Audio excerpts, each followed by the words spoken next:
So you believe that white supremacists exist. I want to know exactly what do you want from white people?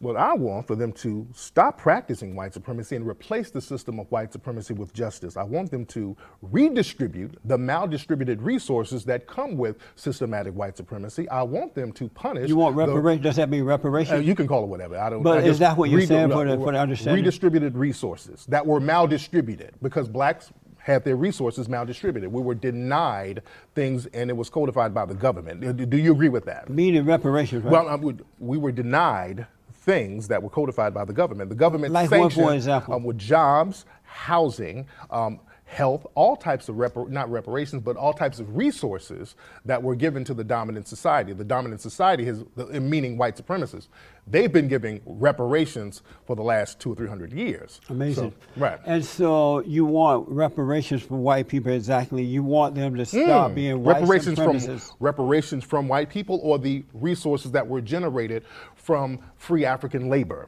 If it wasn't for free African labor, there would be no wealth in this country, Jesse. Do you agree or disagree with that? I disagree. Okay. 100% disagree. Where did it come from? Where did the wealth of this country come from if it wasn't for free African labor? The hard work of the men and women, the good men and women of this country. So the free African labor weren't good men and women? Let me ask you this. So the free African labor, those were not good men. I want to ask you another question. Deflecting means you don't believe what you said, Jesse. I want to ask you another question. Okay. Deflecting means you don't believe what you just said, but I got you. I grew up under the Jim Crow laws. White supremacy. And while growing up, black Americans, including my family members and others, did better for themselves then than they do today, and they were not complaining about white supremacy. Yes, they were, Jesse. You're telling a lie. Looking at me telling a lie. Yes, they were, Jesse. Jesse, they had a Montgomery. You grew up in Montgomery. In my neighborhood. Jesse, they had the Montgomery bus boycott where you live, brother. I didn't civil live in rights Montgomery. movement. You said you live near Montgomery, right? Right. But they had a bus boycott, brother. Why was there was a bus boycott that led off the civil rights movement? That was to change the law, the white so that blacks would be treated under the law exactly equally. Exactly. But let me ask you so we agree. But it was about all that other mess. Right. But we agree. You actually agree with me. But go ahead, brother. Let me ask you. Go ahead, sir. I grew up under Jim Crow law down in Alabama. Right. My family members and other blacks that we knew owned land. They took care of themselves. They learned to work hard. They were very creative. There were black universities that they would go to and come back as professionals. They had money. Matter of fact, I had one of my aunts, she and her husband got married, bought and by the way, you know, those black universities were funded by whites, by the way. Bought buku land. But the black universities were funded by whites. Is that a negative? I'm just saying, you're making it seem like it was an independent thing. Unfortunately, it was just like all universities now. They got some money from the government, they were funded by whites. They put money in themselves. And they funded many of them in the South so they can keep black people in the South so they couldn't go in the North and compete with the immigrants that were coming in. But that's neither here nor there. But go ahead. Let me finish the point. Blacks they got married for the most part, had their children under the umbrella of marriage. The kids were decent kids where they didn't kill each other, and whites or blacks. They and those kids went on to do well in life. They were not having abortions. And they were not having truckloads of children out of wedlock. Exactly. Why were blacks more decent and love was right and did what's right, with the laws being there against them, than they are able to do today? And they were not victims. They didn't blame anyone for those circumstances. They were decent back then, and more families were intact back then, and they still were dominated by white supremacy, because that's why they had a civil rights movement back then, Jesse. There was a reason why you're talking about this utopia that black people were good, which we were, and we were still getting our brains beat out. That's why they had a civil rights movement, sir. That's why black people put on their church clothes and got dogs sicked on them and water hoses sicked on them, because they were still under the system of white supremacy. As decent as they were, they worked hard, they were educated, and they were still getting beat up by the white supremacists, Jesse. So we can't if deny white people don't give you reparations, will you live a life of unhappiness, feeling like a victim and blaming them the rest of your life if they don't give you reparations? Well, the thing is, we have to do the best we can do, unfortunately. under a system of white supremacy until we learn how to produce justice. This is why victims of white supremacy have to get codes in order to replace the system of non-justice, which is white supremacy, with a system of justice. We just can't keep collaborating with white supremacy so a couple of us can get some butter biscuits and some crumbs off the table while everybody else is on their ass. Do you know who Booker T. Washington was? Absolutely. And you know that he was born enslaved, right? Yes, I do. And you know that in spite of that, he didn't have that hatred in his heart. And his family was sold, his brother died off, and all kind of stuff happened to the man. Yep. But he didn't hate. And as a result of not hating, he became a primary figure in America, a good example for mankind. He founded Tuskegee Institute. And he too was hated by the race hustlers, the so-called talented tent, you know, all those people who were blaming white folks.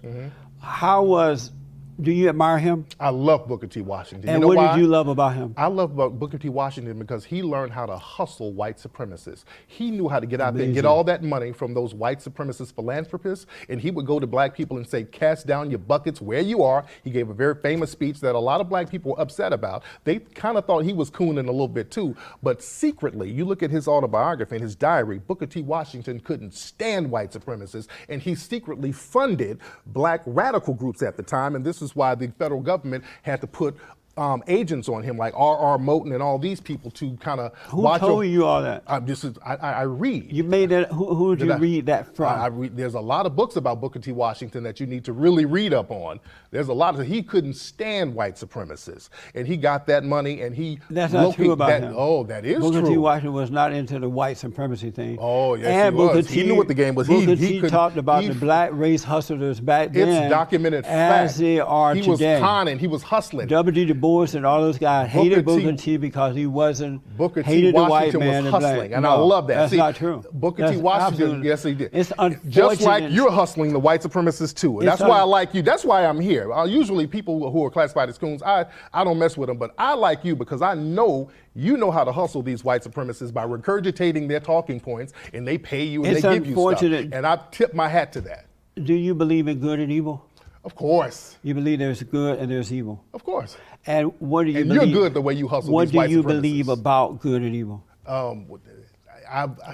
That's a very empty question. I don't even know what that means. Okay. What do I believe about good and evil? Let me ask you this. What do I believe about good and evil? What does that mean? You said that you are a minister, right? Yes, but and do you represent God? Jesse, you're just asking me random questions with no context in them. Do you represent God? Do I represent God? Yeah. Of course I represent God. You represent God. Yes. And so do you represent good or evil? I represent good. And so why do you act as though you don't know what good and evil is then if you represent good? But you're asking me what's the difference between good and evil, and that's kind of obvious. So what's the difference?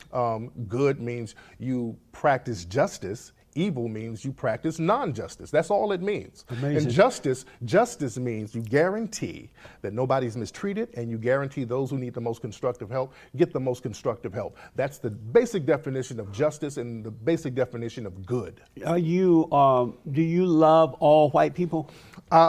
Just not the white supremacists. I love white people, but not white supremacists. I do not like white supremacists. So you don't love all white people? Not the white supremacists. Do you love all black people? No. I don't like too many black people who collaborate with white supremacists. So you don't like the Uncle Toms and the sellouts? Like, you like the coons? You asked me this before. You said, because Jesus loved the coons. And do you love the coons? You're like one of the only coons I like. Why you like me? I like you because I know you're hustling. If you weren't hustling, would you like me? If you weren't hustling, like Sheriff Clark, I don't like him because he's a real coon. He's not like you.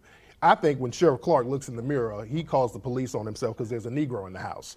He's a different kind of coon than you. You getting money. You dress like a player. I love you, brother. I have to tell you, you're so wrong about Sheriff Clark. I know him. I don't even deserve to dust his shoes off. He's such a good man. But let me ask you this. We had a coon train. Oh, I'm going to ask you about the coon train. Am I going to win this year? I brought you an honorary coon train award. Oh, cool. Yes. I brought you an honorary coon train award. And why do I get the honorary? Because you lost to Sheriff Clark last time. Can you hold me? I sure did. I was disappointed. Yes. Got to get my belt. So am I going to win it for this year? Yes, hold on. I don't know, because the audience has to judge it. Hold on. Good. I had to give Jesse his honorary Coon Train Award, right? Show him your Coon Train Award. There it is. Man, congratulations to Jesse. Thank you. Yes. Thank you, Black Americans. You know how to think. Yes, yes. Thanks for watching The Fallen State. We need your continued support. Donate to my nonprofit here. Subscribe and like the videos here. And tell everybody and their mama about the show.